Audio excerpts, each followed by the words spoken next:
Fan Radio, Raiders Fan Radio, Raiders Fan Radio, Raiders Fan Radio! Sonny and Murf, a podcast by Raiders fans, for Raiders fans. We're the only fans that matter. Come on, everybody, it's Raiders Fan Radio! Touchdown! Kenny Stabler goes all the way! We miss you, we love you, and we'll see you in the Hall of Fame. When you have great coaches, then after you have great coaches, you get great players. You have a great organization, and you tell them one thing. Just win, baby.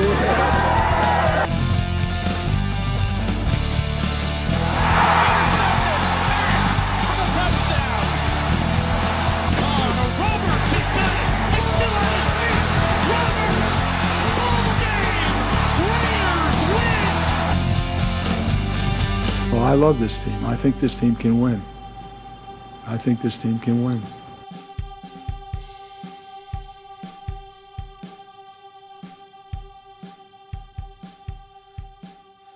Murf, September cannot get here fast enough. I am jacked up after listening to that intro. Welcome in to another episode of Raiders Fan Radio. I am your host, Sonny Dego. With me in studio, as always, is the lesser player of Madden between the two of us, my co-host Murf. Murf, how you doing? Why you got to bring up old stuff? I'm just, it's Madden season. It's coming out. We're starting to get information about it. That's all.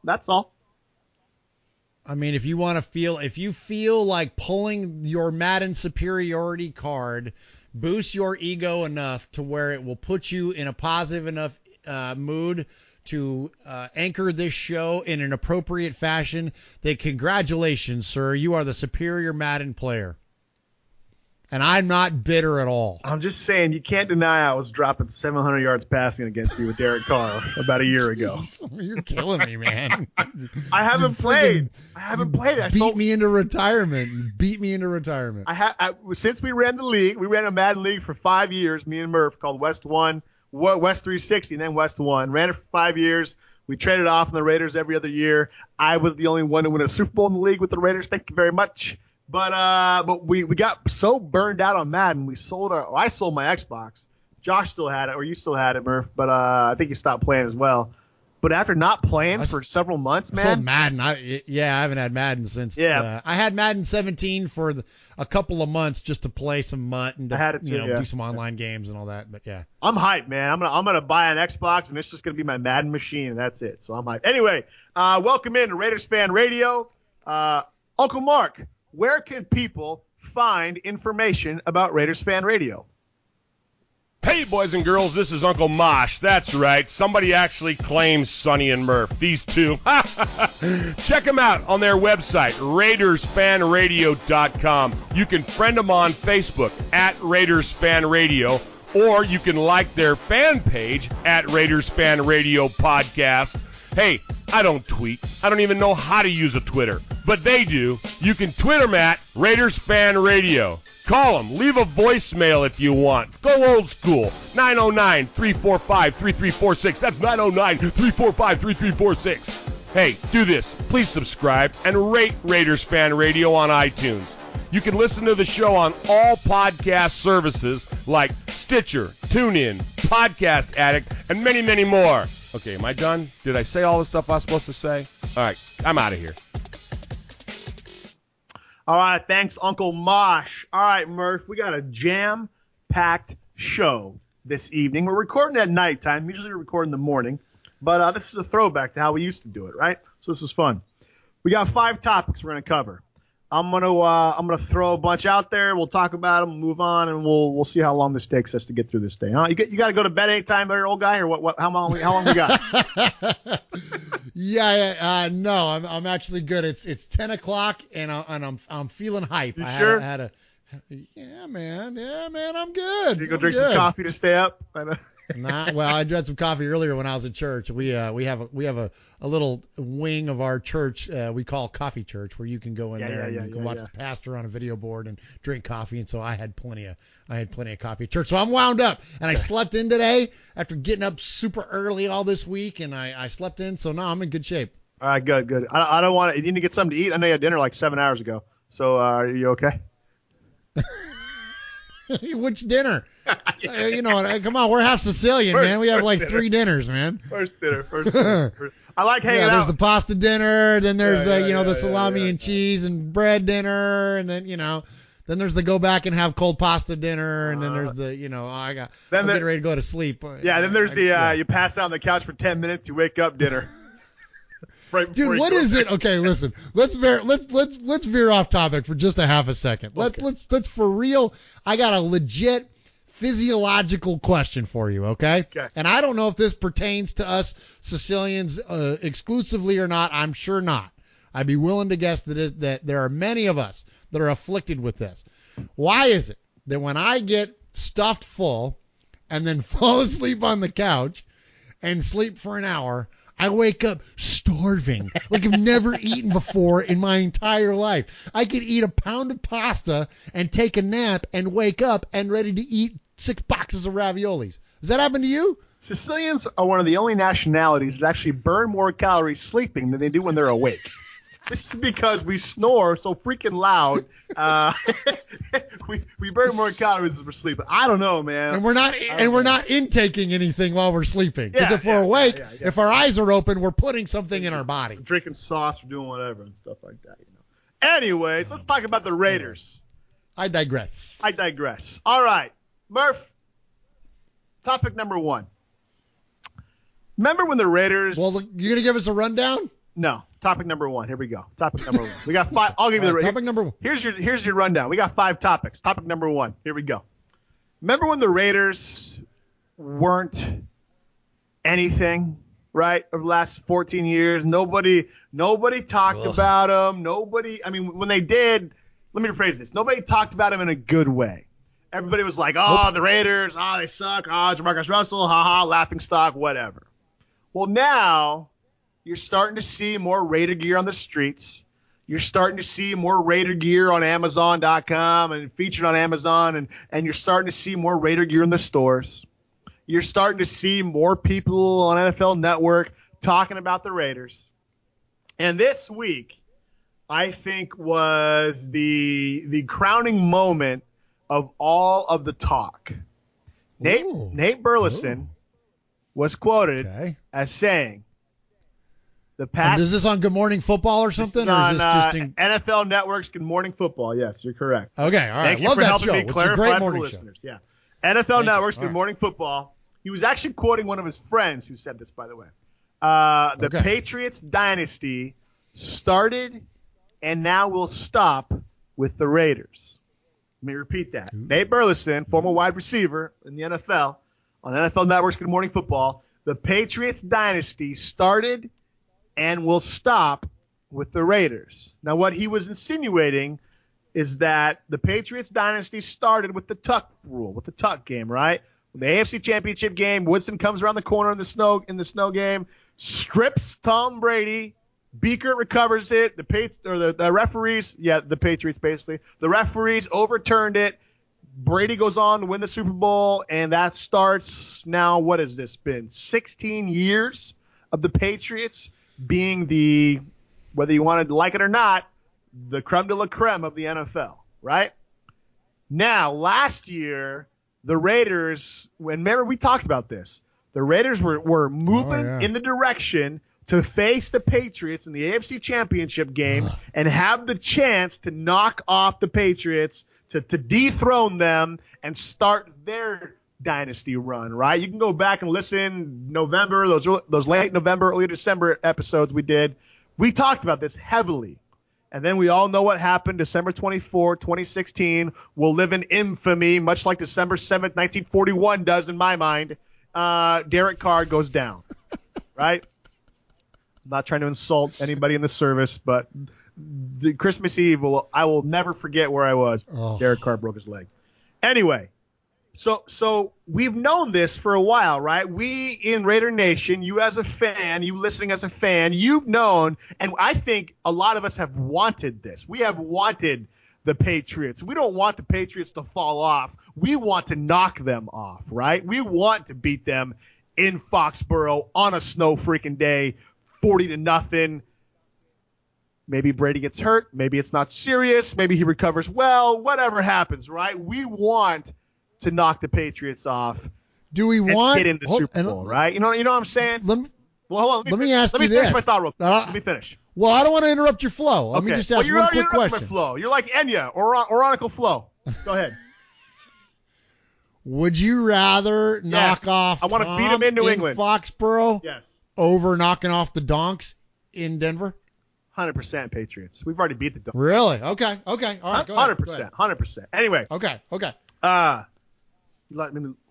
lost my train of thought. So Nate Burleson says this, right? So we've been saying it, we've been thinking it. We've been calling. Do you like it that this is happening now? Do you like the conversation? Do you like the Raiders being in the conversation? But I asked that because last year was such a surprise. I love an underdog story, but now we're entering this season as almost like people are expecting us to go 13-3, maybe 14-2. People are expecting the Raiders to meet the Patriots in the AFC Championship game now because of what happened last year. I think when Derek Carr broke his leg, that left a bad taste not only in Raider Nation's mouth, but in a lot of football fans across the country who are tired of the Patriots. And, NFL, you've had 16 freaking years to let somebody else dethrone the Patriots, but you couldn't do it, so now the freaking Raiders have to do it, once again saving the NFL, much like they had to do with everything with the merger back in the 60s or 50s, whatever. So, Murph, do you like the fact that the Raiders are now talked about as a front runner in the NFL? I think that it just goes hand in hand, and there are a couple of things that have lent to it that are going to only increase. And one is that we have, poster boy, Derek Carr leading our football team. And as we have said ad nauseum on this show, he is going to be a face of the NFL. So with that, he's going to be the leading interview on Sunday Night Football. He's going to get the interviews with Gruden. He's going to get all this stuff. Okay. So he's going to start ending up on commercials and whatever it is. He's going to get the exposure. And so with that, he is going to become a household name. And so he's going to get talked about along with the rest of our team.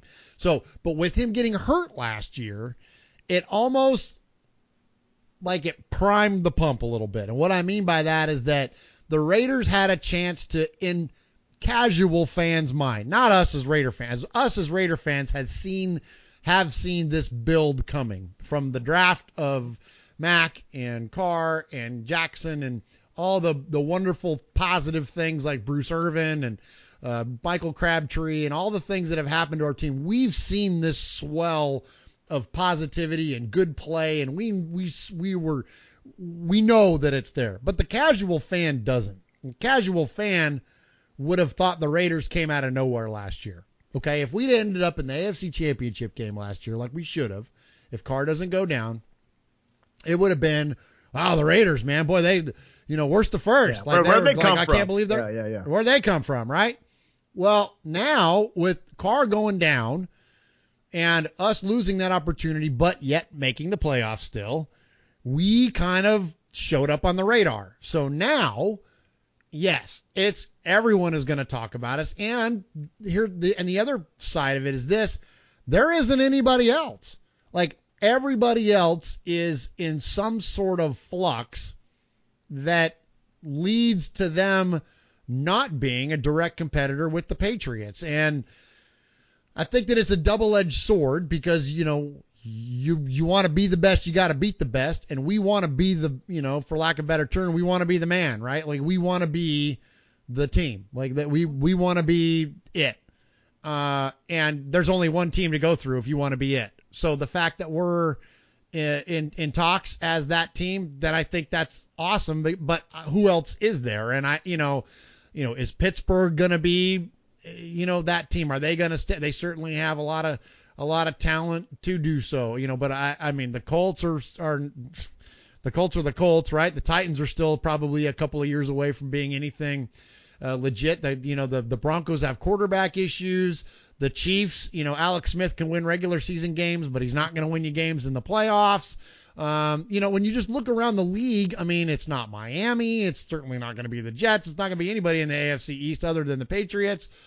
So when we look at the North again, it's with the Ravens. The Ravens are decent, but do they still have enough pieces to fit in around Flacco? There's just so many questions. And then here's our Raiders. Oh, we got franchise quarterback. We got defensive player of the year. We got one of the best offensive lines in all of football. The best offensive line in all of football. All right. We have, potentially the most electric player that we've had since, I don't know, Charlie Garner now in the backfield. Charlie Garner? Charlie Garner was pretty awesome, dude. Think about that. We almost won a freaking Super Bowl with him, dude. Back off. Watch highlights. This is all right. All right, but who since then? Smart guy. Name me a freaking running back we've had. Yes. Does it have to be running back? Yes, that's what I'm talking about. Running backs, dude. Yeah, exactly. The fact that you is enough to tell me no, there haven't been.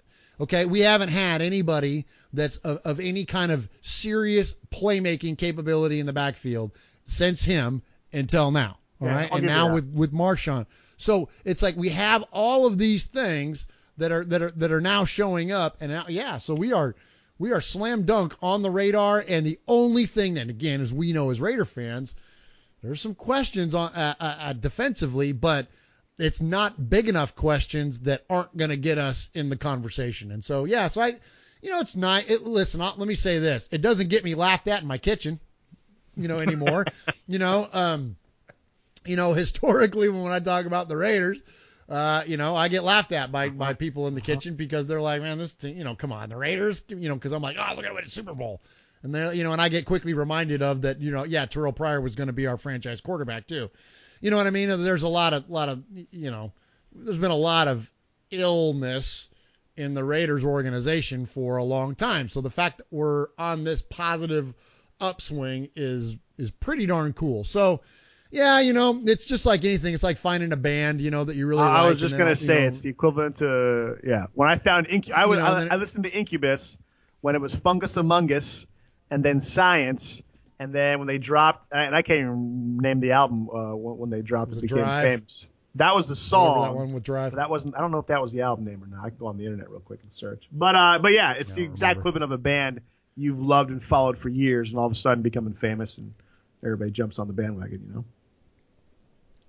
But yeah, it's good. I mean, I'd rather listen. I'd rather to get that kind of exposure. I mean. And to be someone in my, circle of friends and family and everything. I mean, I'm the rabid Raider fan. So when the Raiders are good, it's cool that I'm getting texts and phone calls from people and it's like, positive things about the Raiders instead of, oh, sorry, dude. You know what I mean? Let me ask you this. Let me ask you this. Okay. What, let's play hypothetical here. What would be sweeter? The Raiders make the run last year, finish the run, Carr doesn't get hurt, they go into Foxborough, they beat the Patriots, they win the Super Bowl last year, kind of out of the blue. Or this year, coming into this season, expectations are high, they beat the Patriots down there in Mexico City, or maybe we lose to the Patriots, we come back and beat them in Foxborough or Oakland in the playoffs, win a Super Bowl, after the Vegas thing, win one more for the town, right? Which one of those scenarios do you think would be sweeter for the organization and for the fan base? Well, I sure would like to be wearing Super Bowl number 4 a T-shirt right now, bird in hand. I mean, I don't want it. I wanted it last year. I mean, I think that would have been amazing. The only if we're talking about hypothetical situations, then to me it's we win it when Woodson's playing his last year. Like that to me is the only thing that would be. The only what do you mean it wasn't an option? Just kidding. An option from you mean? Yeah, okay. I mean, that was the only thing. I mean, you want to talk about the poetry of everything and what would make it sweet. Derek Carr doesn't have a dog in the hunt when it comes to, Tom Brady, other than the fact that he's a Raider fan growing up, where to see Woodson have been part of the Raider, that would have been the one that would have been sweet, So, I mean, I just want to see a passing of the torch and I don't think last year we would have, obviously we all have our delusional thoughts that the Raiders would have beat the Patriots. But I think that, going into that game, I mean, there was a lot of question marks on our team last year, aside from just Derek Carr getting hurt. So, the idea of going into Foxborough with as hot and as well as the Patriots were playing last year, and that's a pretty tall order. So, we're this year, I think we're going to be definitely a lot better suited to actually go in there. And I keep saying go in there like they're going to automatically come away with home field advantage. Heck, there's a shot that we can too. If we can beat them in Oakland to be able to get that part of the tiebreaker down, and as far as head-to-head goes, that would be really, really sweet. So I think this year would be sweeter simply because of everybody knows we're moving to Vegas, and it would mean more this year. I think if we won it last year, that's one thing, but to win it in the next 2 years, man. To give that city, that rabid fan base, to we've talked about, not enough Raiders fans showing up, blah, blah, blah, blah, blah. And maybe the city and the area as a whole hasn't supported the team like they should.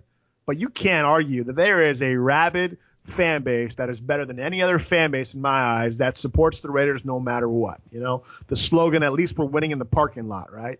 And so for the Raiders to win it now in light of moving to Las Vegas, I think that would be everything. That would mean so much. So Nate Burleson, we'll see. I definitely hope that your comments come true. I think they're correct. We've been saying it for a few months now, and man, I can't wait, Murph. It's only 4 months away, dude. 4 months away, and 3 months and 29 days we'll be sitting together at a freaking Titans game watching the Raiders. All right, moving on to the next topic here. Hey, just one time, I need it. Raiders Fan Radio.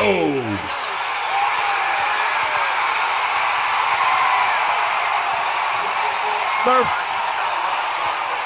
we started out this show back in I think August. We've done several Raider shows, podcasts in the past. We decided to start one up again. Lives were settled down. The goal of this current edition of our podcast here was to really be fan-centered. One of the goals we had in mind early on was to reach out to fans and interview fans on the show. And one of our goals, Murph, as we talked about, was to kind of work our way up to maybe getting some high-profile fans, right? Michael Riviera's sister, Guy Fieri, other famous, kind of Raiders fans. And me and you had talked about the crowning achievement of that ladder, right? The Shao Tsung in Mortal Kombat, or whatever his name was. The M Bison of the ladder. Excellent reference, right? sir. Right. Excellent. You pulled that one out of nowhere. That was awesome. Good pull. The M Bison of the list. Another one. Yeah. Well done. There we go. Was going to be Tom Hanks, and we both kind of decided that, right? It was like, all right, Tom Hanks is going to be the goal, and we'll work our way up. We're going to interview anybody, and then slowly try to build recognition, and then work our way up to Tom Hanks. Murph, Tom Hanks is no longer welcome on my show. That's all I have to say about that. What are your thoughts? We have our list, and I'm looking at it now. Ice Cube, Tiger Woods, Axl Rose, George Lopez, MC Hammer, Too Short, LL Cool J, Sway, Jessica Alba, Jimmy Rollins, Jeff Gordon, Kerry King, Nair Rivera, Carl Weathers, Manny Pacquiao, Bret Hart, Jimenez Sanchez, Anthony Kiedis, Z, ding, ding, ding, we got that one. Larry King, CeCe Sabathia, Tom Hanks, Carlos Santana, Anthony Anderson, James Hetfield, Alexander DeLeon, Manny Ramirez, Dontrell Willis, Eddie House, Robert Horry, Guy Fieri, Jose Hernandez, an astronaut, Michael Keaton, Jeff Hanneman, Carson Daly, Josephine Scriver, and Leonardo DiCaprio. All of these fine folks were goals of ours to get one day on Raiders Fan Radio because they epitomize from the celebrity perspective what it is to fly your Raider Nation flag high, to represent the Raiders and all you do, despite how you have rocketed to stardom in these various fields. All of them are absolutely 100% dyed-in-the-wool members of Raider Nation. And so we had a goal to get their voice represented on this show. As of this day forward, as of May 13th, 2017, Tom Hanks, you are no longer on this list, sir. And you know what? Apollo 13 was kind of overrated. His best movie was Joe versus the Volcano. He hasn't done nothing good since. Nothing good since. And you know what? Didn't we get an email from him a couple weeks ago wanting to come on the show, right? I think that was an email from Tom. We hadn't got around to it yet, but I think it's going to go in the spam folder at this point. Yep, that's how that went down. I think so. So let's now, of course, we're speaking in jest, but being that we are Raiders Fan Radio, it is our duty as responsible, high-profile members of the Oakland Raiders fan community to do I don't smoke. I don't do drugs no more, Murph. I'm not high no more, man. I know we're not popular enough to be high profile. So that must have been what you were insinuating, right? Accurate and fair, honest, open, and transparent communication of Raiders fan stories, and being that Tom Hanks and probably Ice Cube are two of the most high-profile Raider fans, celebrity Raider fans that there are, it is to do our due diligence, we must report on the fact that Tom Hanks has now publicly stated that after the Raiders move to Las Vegas, he will no longer watch the NFL for a period of 2 years in order to reset and to reevaluate his fandom. Sonny, and now we kind of spoke in jest about a lot of this stuff, but in all seriousness, and look, this has been the hot topic of our show and many, many others, especially in terms of fandom. How does that make you feel as a fellow diehard Raider fan? How does that make you feel to hear somebody say that not only they're going to back off of the Raiders, but they're going to back off watching football as a whole for 2 years? Frankly, I'll just give you the quick and dirty from my end. I question then your fandom of the sport as a whole, if you're really a fan or not. I have to respect his approach to a certain degree. I like to, and again, anybody can do whatever they want with their fandom, right? Like, I'm not here to say what he should do, what he shouldn't do, where he should spend his money, where he shouldn't spend his money. That's his choice. What I think about it, my opinion on it, is I respect it a little more than other people's. I respect it more than the current Raiders fan who says, I'm done with the team, I'm giving up my season tickets, I'm not going to any more games. He stated after they move. I like that. That means that while they're currently there, he's not going to allow the Raiders to take away his entertainment and his fanfare for the team. I like that. That seems to me a logical, objective way to look at it. Whereas a lot of other fans are saying, F the team, F Davis, even while they're in Oakland, even while they're in my backyard, even while they have Lynch, whatever, I'm not going to support the team. Again, I can't say how I would react because I'm not there. I'm not dogging on anybody. I'm just saying I like that approach better than the other approaches. So I will give him that. But he's no longer welcome on our show. No longer. And you know what you could say? He's cast the Raiders away.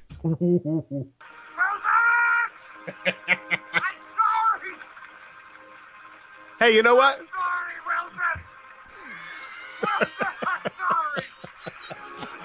No, Tom. Wilson's going away. You're casting the Raiders aside. They're not coming back. Let's make an effort. Once you cast them. Let's make an effort to get Wilson on the show, huh? Let's make an effort to get Wilson. See what he thinks about Tom. Let's make an effort. We are now efforting to get Wilson from Castaway on the show. Hopefully, we can bring you that interview in the next few weeks. All right. Now efforting Wilson. Now efforting Wilson. That's amazing. Oh, my Moving gosh. on. Topic number 3. Hey, just one time, I need it. Raiders Fan Radio.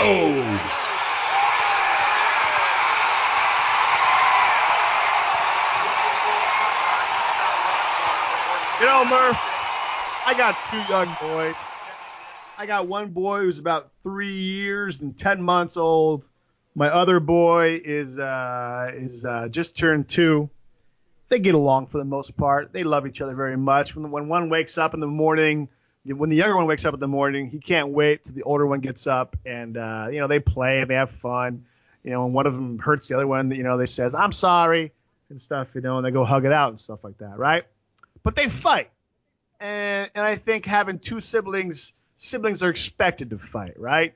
Me and you have not like yelled or cussed at each other, but we've had issues, where I was annoyed at you or you're annoyed at me. We don't talk to each other for a week, and then, we come to our senses and come back to it and stuff, Shazani Mac, Madden, right? Remember that little incident? So, we have our moments.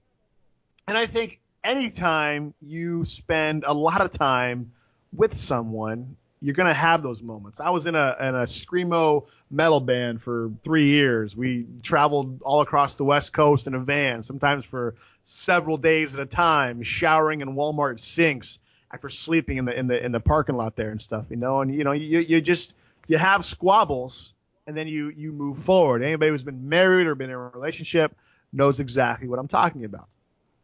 So this week, Bruce Irvin, who's never been one to shy away from Twitter and sharing his mind, and Marquette King, who we currently struggle with.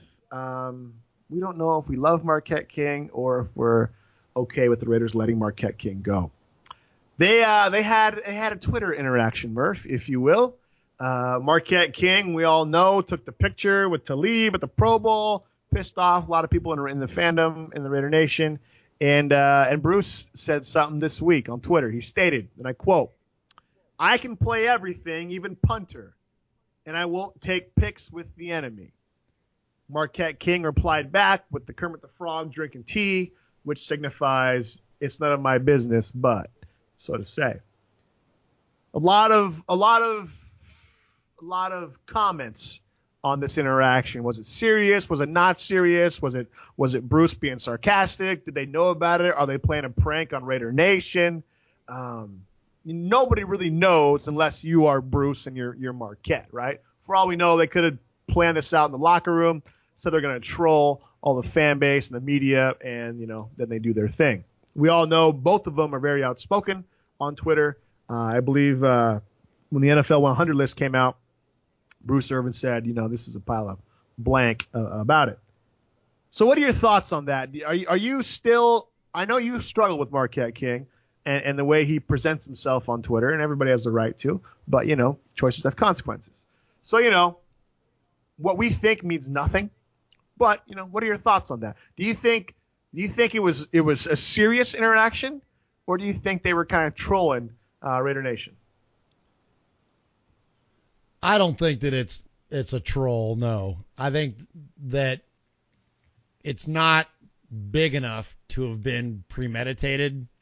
I don't think that it was a planned behind-the-scenes type thing. And, it's a lot of times as fans we can, of course, they just had, some workouts and stuff, so there are a lot of opportunities here over these past couple weeks for those guys to, share the same facility, to be around the same place. But, a couple of things is that, one, players aren't together all the time, and especially in the off season. And they all, even if they make their homes in Oakland during the season, they're rental or lease houses that are already furnished. Like, they're not a lot of times these guys aren't like planting roots in the Bay Area or, in whatever city that they're playing football. They go home, they go home to wherever it is that they're from, and where they do their off-season training, and depending on what company they're affiliated with and all that kind of stuff as far as their, sponsors go or not sponsors, but endorsements go or whatever. So anyway, so they're not necessarily all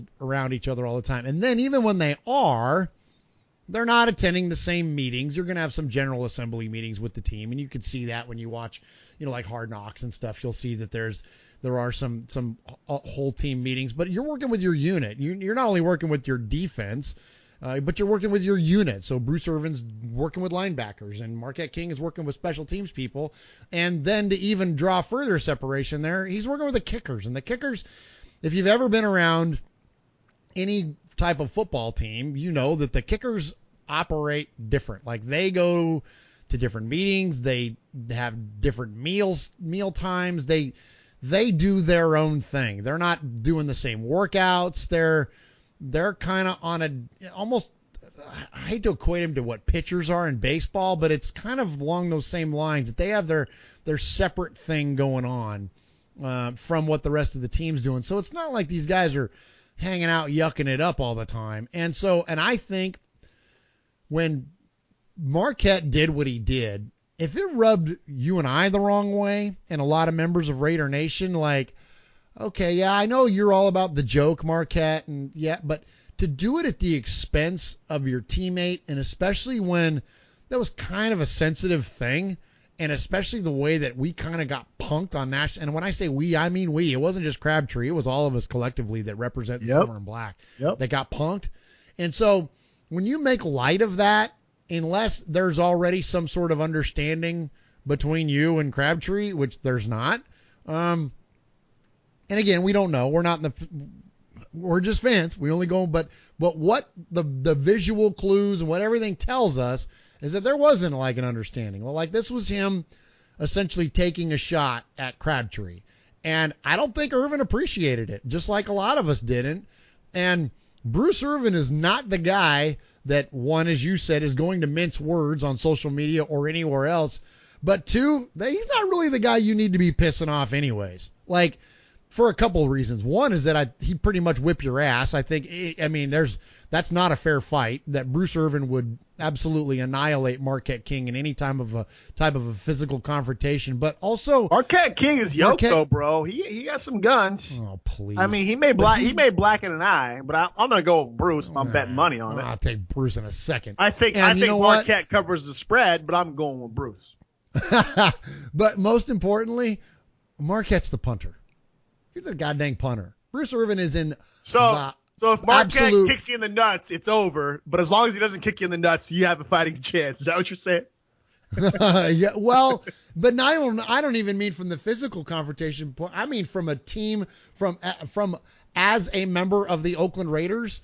Like, you're a punter, dude. You're pretty freaking expendable. Like, you can be a great punter, but you're not Ray Guy. Like, check yourself, man. You're not even Shane Leckler. And while you're great, and yes, he changed the field position, and yes, he's a valuable part of the punting team, but the most valuable part of the punting team pales in comparison to a very integral part of our defense and pass rush. And I mean, give me a break, dude. Like, is this the guy you want to get into a pissing contest with? Like, stop it. Like, what are you doing? Like, what? And I guess ultimately, and here's what my question is: what do you stand to accomplish by involving your teammates when they don't ask for it, when you involve your teammates in your social media self-promotion campaign? And that's the biggest part. That's what I think Bruce Irvin, why he said what he said, was because, look, if you want to make a fool of yourself, Marquette, and you want to make these videos and do goofy stuff, knock yourself out. I don't think his teammates really care. But when you start including them, you start involving them, that's when I think that it crawls under skin. That's when I think it bothers them, is that, look, like, don't drag me into your stuff. And then, you know what I thought was really kind of chicken-esque was the way that he responded with that Kermit thing, that it's none of my business. Well, you know what, fool? It is your business, because you're the one that started all this crap. You should, you know what I mean? Like, if at some point there isn't a my bad, and he doesn't owe us anything, but since you started it on social media, you might be a good idea to finish it there. But a my bad might not be a bad idea. Like, you know what? This was out of line. I shouldn't have taken a shot at my teammate. I'm sorry. I was just trying to be funny. It was misconstrued, whatever. And then it's probably a good idea for them to address it then in the locker room then as well. And look, and you say I've struggled with Marquette King, and I frankly have, because I like the personality. I don't, I like guys that are fun to pay attention to. I like guys that are good followers. It's refreshing. It's fun. It is, yeah. And look, and they're not all gonna be hits. Look, you and I we've been doing creative things for a long time, and some things we do resonates with people and people like it, and then sometimes we do things and people don't like it and it sucks and they let us know. And so, I mean, that's going to happen, but don't involve other people when they don't ask to be involved. That's the part that just that I think bothers me and most everybody else with it as well. It's hard, you see it, you have a reaction, but it's like, we don't know. I mean, you can take it for what it's worth. You can look at it and take it for face value. It's Twitter. Who knows what's happening? Who knows what's going on behind the scenes and stuff like that? My biggest thing is I hope it doesn't distract the locker room. Stuff like that. Stuff like you're not getting backed up by one of your friends. I mean, when you're playing football with somebody, it's you against the world. Those are your boys. It's a foxhole friendship to a certain degree, and I hope that the picture. Now, what was that? 3 months ago, it was taken, right? It was the Pro Bowl, right? Yeah. So end of January. So it was taken 4 months ago, actually now, almost 4 months ago. It's still being talked about. It's still being brought up. So that's my issue with it. Is it if it's still being brought up, is this still an issue? And is this going to potentially hinder what could be a miraculous season, right? We all know the Raiders and the fan base doesn't need any other distractions because of Vegas and all the stupid stuff going on with that. He needs to team up or let's no pun intended here, boot him. And I'm talking about Marquette King. I think the good news is that it's the off season. Right? Even though it was the Pro Bowl, essentially that's the off season, right? If this goes on week 6, of course you're not taking pictures with your, the other team in week 6, but you get my point though. If something like this happens in the middle of the season, that's a big deal. By the time that we get up and running here, this is going to go away quick, right? Don't you think? This is an off-season kind of story. I hope right? so. Doesn't it feel like that? Like it's a whole lot of nothing because it's the off-season? I hope so. But we'll see. I mean, we'll see. Marquette King's been pretty interesting to watch on Twitter the last few months. And here's a sense that I get from his tweets too, is he don't give a crap what we think about him. I think that's and you alluded to it earlier, there's never been a my bad. There was you took it wrong, right? It was like when you get caught for something, you blame somebody else. It was like, no, I didn't do anything wrong. You took it wrong. That's to me, that's been the reaction, and that pisses me off when you hear that kind of reaction and stuff. It's like if you do something and it pisses somebody off, own up to it, man. Especially your freaking own teammates. So I don't know, man. Yeah, I don't know. It just feels, for lack of a better word, icky. It's just this is not good. Yeah. It's if Bruce is bringing it up, that means that he took note, because I don't remember him speaking out. Did he speak out about it when it first happened? I can't remember. I don't think so. I don't think so. So if they're talking about it now, like you said, a few months later than that, So I don't know. We'll see. I trust that. Look, when it's time to go to work. This isn't going to be an issue. That we got bigger and better things to worry about. Yeah, okay, our punter did something stupid, but yeah. Just the fact that it's our punter did something stupid. Like, your punter, really? I guess I know. When was the last? This is the downside, right? It's fun to have a guy like Marquette King who's fun, exciting, engaging. Pat McAfee, right, from the Colts was like that. It's cool to have that. But then at the same time, remember against the Chiefs, Travis Kelce, now you got this with the Talib. This is the downside of that free spirit, fun-loving punter and stuff. You know what I'm saying? Yeah, when you put yourself out there like that, you start bumping your gums and you start dancing and you start doing all that stuff. You then make yourself a target. And so, when you make yourself a target, don't be surprised when other people take shots at you, make fun of you, revel in your misfortune or your lack of success or whatever. don't be surprised. This is what comes with junk talk. And you junk talked one of your teammates. That's the part that just drives me nuts. It's like, look, I know that athletes nowadays they don't all hate each other and they spend time together in the off season at times and all that kind of stuff. But it's like, not over this. Come on, man. Not over this. No. This Aqib Talib and Michael Crabtree are not kicking it in the off season, and you shouldn't be over there fraternizing with the enemy like that, man. I think that he crossed the dang line. I can't. There's not a good way. There's nothing good other than self-promotion for Marquette King. That's it. And when you do that again at the expense of your teammate, it's bad. It's bad. So yes, don't be surprised if it only gets worse for this guy. And here again, and I say this, and I mean it. If you're the punter, like, you are expendable, and if you end up being, to use that overused term, a distraction, they'll get rid of you and find somebody else to kick it 40 yards downfield inside the 20. Like, you know what I mean? Like, this is not, there are plenty, they're cheap. Punters are cheap. You don't even have to draft them, Marquette.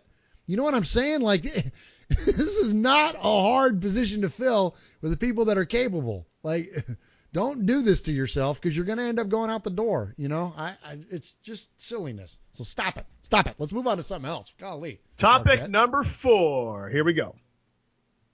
Hey, boys and girls, this is Uncle Mosh. That's right. Somebody actually claims Sonny and Murf. These two.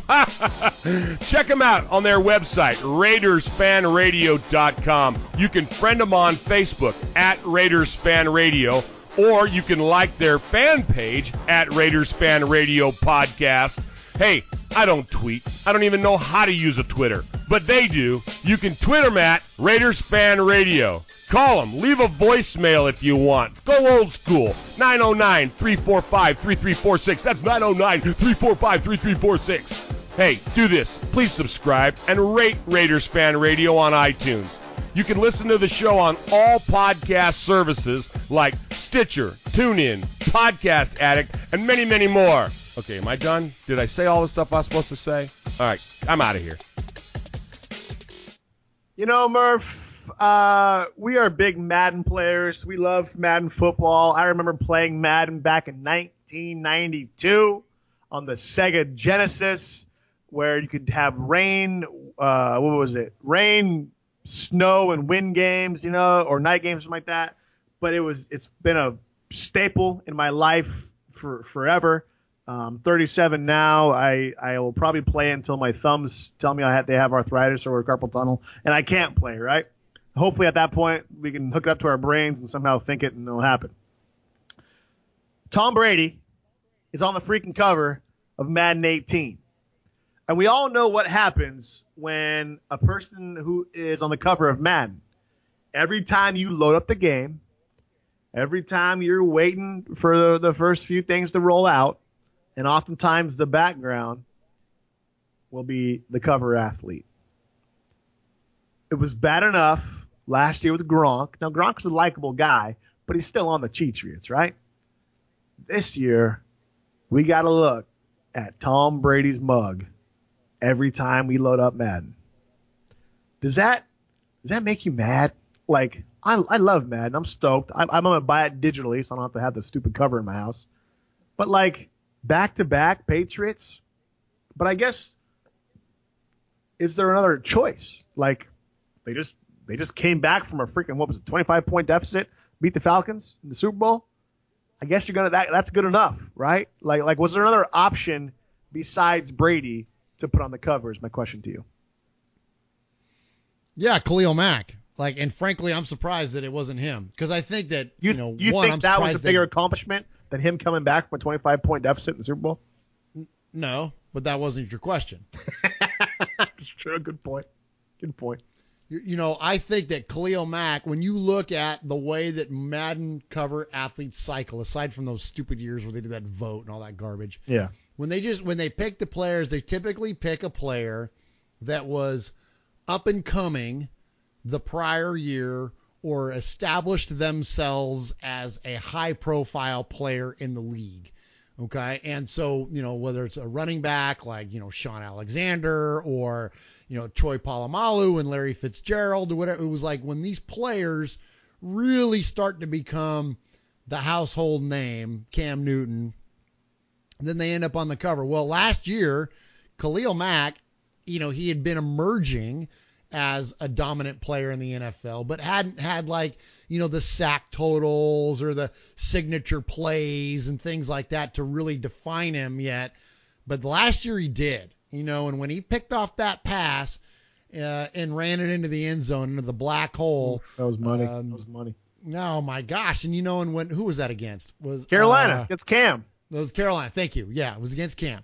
And so when he picked that pass off Cam Newton and ran it back into the end zone and jumped into the black hole, that's the kind of stuff where it's like, whoa, like that's next level, right? Like that's the kind of stuff that gets you the cover of Madden. And so, I think Tom is so ultra high profile at this point in his career that I'm frankly surprised that they even got him. I mean, Bill Belichick is the only NFL head coach. That's a good point. That's not even in the league, and so he's not. He's not in the game. You don't see him in the game.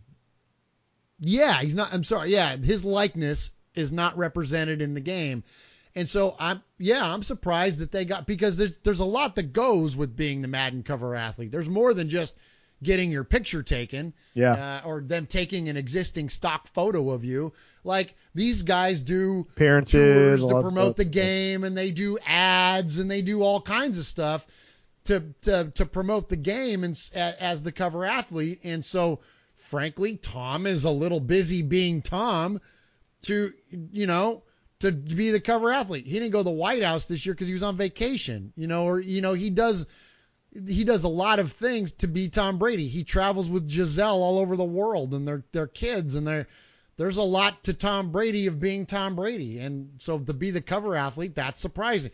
So there is one thing though that I think, so I think Khalil Mack would have been the better call. Think about like Luke Kuechly a couple years ago. Like when Luke Kuechly it was like, how do you say his name? Kuechly. Say it again. Kuechly. It's so stupid. Kuechly. Anyway, go ahead. But was he on the cover? He was just in that video. I think he was just in that one release video that it was Kuechly. But anyways, my point is though, is that so Mac was set up to be the man. Well, okay. So the other thing that comes with being the Madden cover athlete is that historically they call it the Madden curse, where if you're on the cover of Madden, you get hurt that next year. I got a stat for you real quick to back up your point.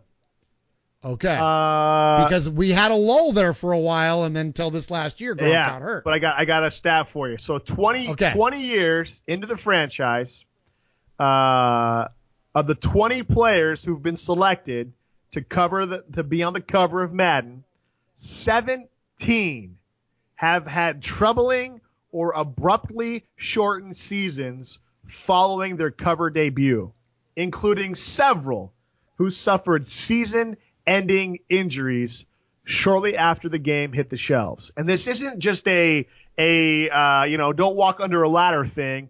There is actual evidence and numbers and statistics to back this up. Like, it's not just this weird, I mean, it is a weird thing, obviously, but there are stats to back it up. So anyway, go ahead. So I think there's a couple things interesting. Is that, one, Tom's doing this now at, what is he, 41, 40? He's 40. He's going to be 40 by the time the season starts. He's going to be 40 when the season starts. He's due, damn it. He's due. Sorry. Right? And so that's one. And then he made this video when they announced that he was going to be they made this video, and it's pretty good, and it's funny because he's breaking mirrors, he's walking under ladders, he's doing all these things that he's working against all these superstitions that typically would bring you bad luck by saying that, no, these things aren't going to happen. I'm going to be on the Madden cover, and I'm not worried about the current. What if I know. I'm telling you. Blows out a knee in week 2? Like, he's really taken a major risk by putting himself. And listen. What else has he got to accomplish? Tom's got. Sorry for this term, but he's got balls, man. Tom is not afraid of anybody and never has been. Let's not turn this into the Tom Love Fair show. We know you love Kevin Rogers. I'm just saying I got respect. I got respect for his willingness to. I wouldn't have made that damn video. There's no way in hell I would have made that video. I don't think I'm making that video either, but he dang sure did, man. And what if what if he takes a shot to the ribs or something and goes down? I'm as much as if the Raiders go on to the kind of success we anticipate them having this year, there's a good shot that it's going to be a Raider. Well, let me ask you a question. But I don't know if I'd want him. That's what I'm saying. Nervous. Madden's close to the team, obviously, former coach. The curse is all over, right? ESPN wrote an article about it. There's articles on Digital Trends. You type in Madden curse on Google, Fox Sports, Business Insider, Digital Trends. There's a Wikipedia page for it. There's a Snopes page for it. USA Today. It's not a underground thing, right? The Madden curse is up there, right? So, and obviously Brady making a video of it goes to back that up as well. Knowing that, and knowing Madden's close to the team, do you think Madden would ever put a Raider player on there? Because Madden, how many times has John Madden flown, Murph? Well, I think he flies now, but there was many. I think so, and because if I remember right, for years he didn't fly, right? He didn't, and he rode a bus, and I heard everywhere. And so my point with that is he's a little superstitious, right? As Michael Scott from The Office would say, he's not superstitious, he's a little stitious, right? So we know that we know that Madden is a little stitious, right? He rode a bus. So what we're going to do today is we're going to test. Oh, I'm sorry. What the heck you doing? He wrote. I had a website bring up a video. Sorry. Okay. He rode a bus to a lot of places, right? A lot of places. I think an article back in 2003 said he racked up 80,000 miles a year commuting to his job as a host of the ABC games and stuff like that. So, that said, do you think Madden and his little stitchiousness would even tempt fate by putting a Raider up there? Let's say Derek Carr throws for 6,000 yards, 48 touchdowns, 3 picks, does it all, right? Do you think Madden would say, "Hey, Derek, I'm not putting you on the cover"? No, I don't know. I don't think Madden has anything to do with Madden anymore. I mean, if we're gonna really think about it, I mean, there was a time back in the day where he did, and he would do promotional stuff for the game and all that kind of stuff. But I don't think Madden has anything to do with Madden. Or whoever. Whoever puts him on there. Do you think that a Raider would even grace the cover?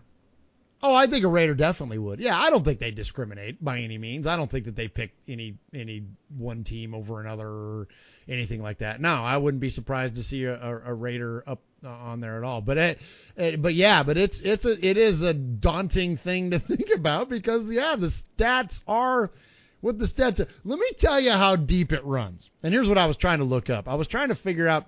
You remember Johnny Lee Higgins? Yep. Okay. Johnny Lee Higgins, wide receiver, punt returner for the Oakland Raiders. I was trying to remember the guy from the Chargers that ended his career. Was it Weddle? I think it might have been Weddle that hit him, that essentially, for all intents and purposes, ended his career. That he got hit, he got blown up. It was Monday Night Football. He got blown up, and he just was never the same since then. And shortly thereafter, the end of his NFL career was upon him. And I love Johnny Lee Higgins, and he was an awesome Madden player. He was great in Madden. Speed, yeah. So much to the point that I jokingly printed off. I photoshopped a picture of Johnny Lee Higgins into the Madden cover that year, and I put it inside my Xbox 360 sleeve, and I gave it to my brother, who I used to play against all the time, and kill him with Johnny Lee Higgins. And I gave him this, and I was like, "Look who's on the cover! Ha ha ha!" That was the year Johnny Lee Higgins got broke leveled Johnny at Lee the end of his Higgins. career. You broke Yes. Johnny Lee's career. Yes, like the friggin' the curse is so real. Broke his It career. transcends the official cover. Don't put a picture of Derek Carr even pretend. anywhere. Don't even pretend. say Derek Carr with your copy of Madden in the room is what I'm saying. My gosh. So I can never play Madden while wearing Derek Carr's jersey is what you're saying. No, it'll stop it. Yeah, no, it's crazy. I'm trying to find out who hit him. I'm on the article. Number 32. 32 Was it for the Weddle Chargers. 32? It was 32 for the Chargers. It would have been Monday Night Football. What year was that? 2000 and what, like 8 that we opened up on Monday Night Football. It was that late game. It was a double header Monday Night Football. We were wearing our the 75th anniversary uniforms. You know, the real pretty AFL uniforms with the white ones with the silver numbers. I could see it like it was yesterday, man. Yeah. Yeah. And you know what? I'm reading this article. It's kind of funny. I'm reading this article and it says, I don't want to put all the blame on one person, but I do think he deserves a great deal of it. Jamarcus Russell. I don't mean because the passing offense was so anemic that Higgins forgot how to play. Rather, in week 1, Russell telegraphed a pass across the field to Higgins. Telegraphed, maybe putting it lightly. You know that scene in Bull Durham where Crash tells the hitter what pitch Nuke is going to throw? It was like that. So it's Russell's fault. It was freaking Joe fault after all. Well, Anyway. that's true too. Yeah. Everything can always link back to Always back. Actually, you know what? Sadly, for a lot of our demise there over the those middle years in the 2000s could be attributed to Jamarcus Russell, considering that you spend that big of a draft pick, would spend that much money, and it doesn't work out. It hampers your team for a long, long time. True. All right, Murph, last topic. Cue it up. Hey, just one time, I need it.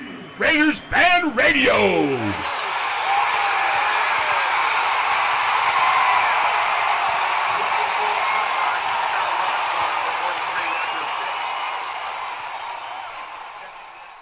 All right, Murph, several months ago we had a guest on. His name was Mario Tovar. He was starting up a website called RaiderRamble.com. And since then, this thing has kind of taken off. They're really doing good. They got a lot of contributors on their website. 1, 2, 3, 4, 5, 6, 7. They got over 10 contributors writing articles. They do it from a kind of a unique perspective. They're getting some interviews with current Raider players. So a lot of guys who kind of are just signed on with the Raiders, they're getting interviews, and they're getting exclusive interviews. A good friend of the show, Scott Winter, the Winter Report, knows everything about the Vegas thing. He's writing articles for them, and they do a little podcasting as well. So we had Mario on the show, gosh, I want to say back in December or something like that, and we've kind of stayed in touch. You know, when we post an article or a podcast, they'll retweet it, and we do the same thing for them. And so now the articles that we write, which are basically just commentaries on the podcast that we do that week, he's going to feature on his website, RaiderRamble.com. So I just wanted to put that out there and make a plug again for RaiderRamble.com. Lots of interviews, lots of good articles to read. They usually come out with something at least once a day. They're all over social media. And so our commentaries, which are basically, we do a podcast once a week, and I'm going to start writing commentaries. I have been for the last few weeks. I'll write commentaries about that podcast, just in written form, essentially the main aspects of the podcast. And then it'll be featured or it'll be listed on RaiderRamble.com. And we have a link to RaiderRamble.com on our website on the front page at the bottom of the list there. Or the bottom of the page is a friend of the show list, and Raider Ramble is on there. So again, if you're not following them on Twitter, it's at RaiderRamble.com or at Raider Ramble. Mario Tovar is the architect behind it. They're also on Twitter. On Facebook at Raider Ramble on Facebook as well. Anything you want to say about that, Murph? No, glad to have some reciprocity with those guys. Yeah, they do great stuff, and thankful for the partnership, and look forward to seeing where that all takes us.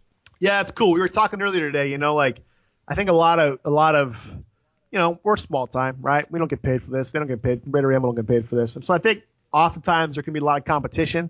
It's like, your site sucks, or your site sucks. Don't go over there. Ours is the number one stuff. Like we're not about that. We're about networking. We're about promoting, everybody else, and we're really about the fans getting immersed in what's happening with the Raiders and stuff. And so there's a lot of things we don't talk about, they talk about, and vice versa. And so if you listen to us, we 100% support RaiderRamble.com. You should listen to their podcast and read their articles and stuff. It's awesome. So I appreciate the networking that Mario's offered us the opportunity to do so. All right, that's all I got, Murph. Anything else before we go? Well, you mentioned our website, and I want to commend the fine graphic designing group that took a hold of Raiders Fan Radio and really put forth a nice effort to piece together our new website. So please check it out at RaidersFanRadio.com. Just a fabulous job on that. What is that? What is the name of that company, Sonny? I think they're called Sonny. They're remarkable company. They work out of their garage most of the time and spend a lot of hours, a lot of Mountain Dew kickstarts went into that project and still do. And let's talk about it real quick. What we want to do, one thing on there is we want to post a lot of kind of old school pictures, like pictures of us at games or fathers at games. And I think you got what? You got probably a terabyte of pictures, right, of just Raider stuff. So I got a lot of Raiders pictures. Yeah, so we're going to be posting a ton of pictures. We encourage you guys to go to the website, check it out. All of our podcasts are listed there. You can actually click on the archives. It'll take you to every podcast we've ever done for this show. The most recent, 3, will be on the front page, as well as the commentaries we write, and then a background info about me and Murph, and Uncle Mosh is on there as well. So yeah, come check it out. Comment. We love all the comments and stuff like that. We just like interacting with you guys.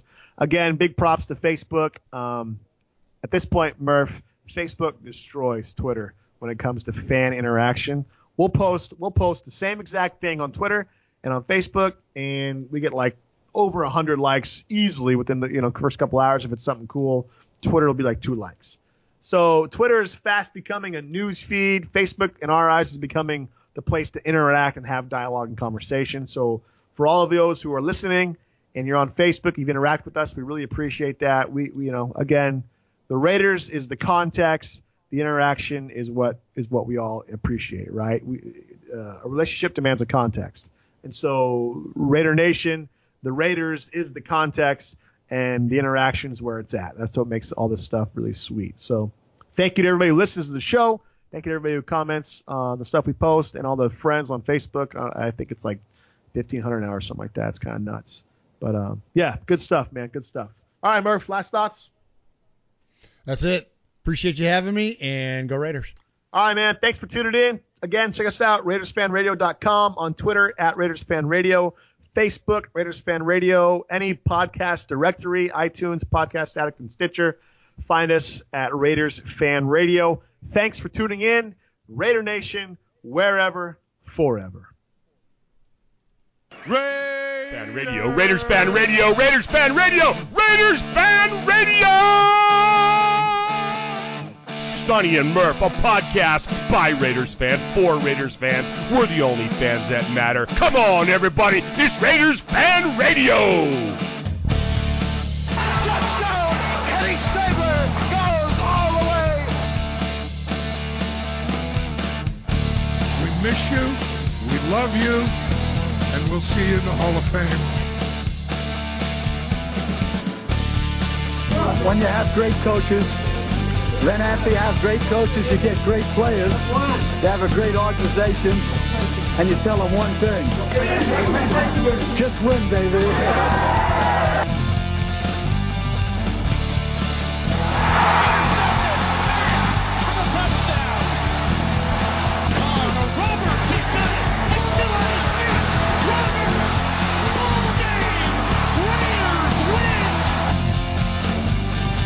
I love this team. I think this team can win. I think this team can win.